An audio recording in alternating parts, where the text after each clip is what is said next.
ایک دیہاتی آقا کریم صلی اللہ علیہ وسلم کی بارگاہ میں حاضر ہوا کہ جو موضوع چل رہا ہے یہ دعا کا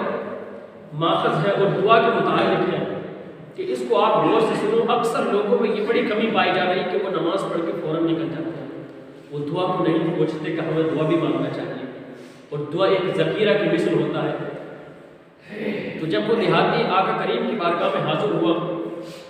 تو اس نے اپنی کمزوری اور اپنی مخلصی کی بات حضور کی بارگاہ میں پیش کی۔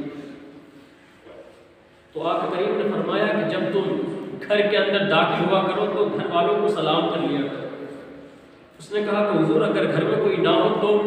آقا کریم نے فرمایا کہ اگر گھر میں کسی کو موجود پاؤ تب بھی تم سلام کرو، اور جب گھر میں تمہارے کوئی نہ ہو تب بھی تم سلام کرو،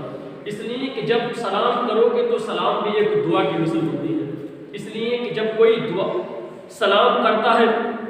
تو وہ سامنے والے سے یہ کہتا ہے کہ السلام علیکم، میں تیری عزت آبرو کا ضامن بن گیا،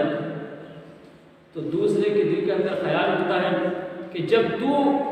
میری عزت آبرو کا ضامن بن گیا تو پھر گویا میرے یہ حق بھی بنتا کہ میں بھی تیرا عزت اور آبرو کا ضامن بنوں، تو وہ بھی کہتا کہ وعلیکم السلام، آج سے میں بھی تیری عزت اور آبرو کا ضامن بن گیا،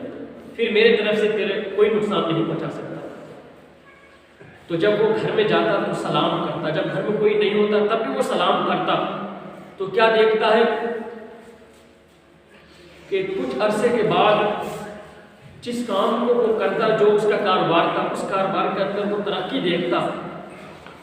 تو پھر اس نے اپنے گھر کے اندر بھی یہی بات رکھی، کہا کہ آقا کریم کی زبان سے میں نے یہ بات سنی اور میں حضور کے ہمراہ تھا، حضور نے کہا گھر میں کوئی ہو تب بھی تم سلام کرو، اور جب کوئی گھر میں نہ ہو تب بھی تم سلام کرو، اس لیے کہ سلام کرنا بھی ایک دعا ہے اور گھر کے اندر رزق بڑھنے کا ایک ذریعہ اور ایک سبب ہے۔ تو ہم تو اس کے بندے ہیں، اور اگر اس سے دعا نہ کریں تو پھر کس سے دعا کریں، اور اگر اس سے اپنے دکھڑے اور اسے اپنے غم نہ سنائیں تو پھر کس اپنے غم سنائیں، اور ہمارے غموں کو اور دکھڑوں کو سننے والا بھی ہے کون؟ زمانے میں کوئی نہیں ہے۔ اگر کوئی بھائی ہے، بہن ہے، ماں باپ ہے، وہ ظاہری تو تمہاری بات کو سمجھتے ہیں اور سنتے ہیں، لیکن باطنی بات کو میرا رب ہی سنتا ہے اور وہی دیکھتا ہے، اور پھر وہی اپنے بندوں پہ رحم و کرم کرتا ہے، اور وہ بڑا ہی کریم ہے۔ تو ہم اس پہ ایمان لے کر آئے ہیں اور ہم نے اس کا ایک ہونے کا اقرار اور تصدیق کی ہے، تو پھر اس سے دعا مانگنے کا حق بھی ہمارا بنتا ہے۔ وہ تو ان لوگوں کو بھی دینے پہ قادر ہے جو اسے نہیں مانتے، جو اس کا ایک ہونے کی تصدیق نہیں کرتے، وہ انہیں بھی دیتا ہے اور ان کی حاجتوں کو بھی سنتا ہے اور ان کی پریشانیوں کو بھی دور کرتا ہے۔ وہ ایک شخص اپنے بت خانے کے اندر گیا، اور جب اپنے بت خانے کے اندر داخل ہوا تو اس نے کیا دیکھا، جس حاجت کی نیت سے وہ گیا تو اس نے اپنا سر ٹیک دیا اپنے بت کے آگے، پھر اس کے بعد وہ التجا کرنے لگا اور اپنے بت کا نام لینے لگا، کہا کہ اے صنم، یہ میری التجا ہے اور یہ میری حاجت ہے، اور تیرے سوا اس کو میرا کوئی پورا نہیں کرنے والا، اس لیے کہ تو میرا معبود ہے۔ جب اس نے اپنا سر ٹیکا اور جب اس نے دعا کی تو اچانک سے نیند کا غلبہ اس پہ غالب آ گیا،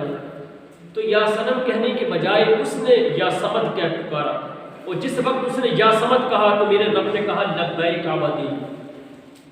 جب اس نے یا صمد کہا تو میرے رب نے کہا لبیک عبدی، اے میرے بندے میں حاضر ہوں۔ تو جس نیت سے وہ گیا تھا اللہ نے اس کی دعا کو قبول کر لیا، حالانکہ وہ رب ایمان تو نہیں رکھتا تھا، لیکن اس کا نام اس نے بھولے سے ہی پکارا تھا، لیکن اس نے سچ مچ کر دیا۔ تو پھر وہ رب ہے اور اپنے بندوں کی بات کو سمجھتا ہے، چاہے اس کی بات کو دیر سے اسے عطا کرے لیکن عطا کرتا ہے۔ تو جو لوگ اس پہ ایمان رکھتے ہیں، اس کے محبوب سے محبت کرتے ہیں، اس سے محبت کرتے ہیں، تو اس سے دعا کریں۔ اور آج لوگ یہ بھی کچھ تراش رہے ہیں کہ کیا ان کی نیت یہ ہے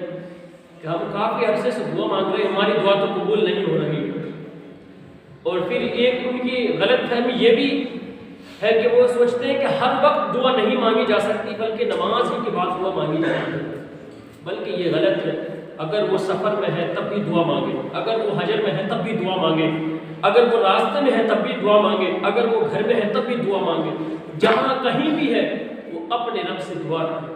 اور اپنے رب سے التجا رکھے۔ ایسا نہیں کہ اگر کہیں